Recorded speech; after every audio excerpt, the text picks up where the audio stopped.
itu. Hadirin beri tepuk tangan yang paling meriah.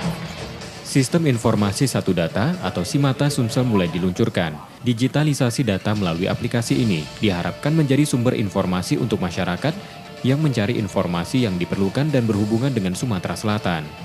SIMATA nantinya berisi berbagai informasi yang dapat diakses mudah, sehingga masyarakat tak kesulitan lagi mencari data dari berbagai sumber.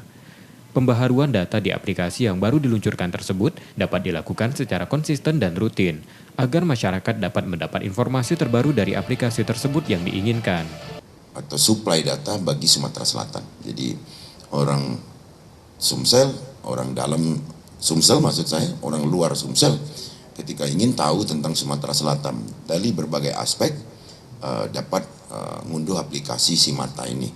Kepala BPS Sumsel menerangkan, SIMATA yang digagas Kominfo Provinsi ini merupakan prosedur tetap karena selama ini tata kelola data yang diatur dalam Perpres 39 tahun 2019 untuk membantu Satu Data Indonesia. Nah, Satu Data Indonesia ini memenuhi syarat standarisasi data, kemudian metadata, dan mudah dibagi pakaikan. Gitu, mudah dibagi pakaikan. Pada SIMATA, secara umum menampilkan informasi detail tentang Sumatera Selatan. Namun ada beberapa data hanya dapat diakses orang tertentu. Data ini yang bersifat umum akan kita buka, tetapi bersifat spesifik itu akan diprotek dan sesuai dengan kebutuhan dari OPD terkait.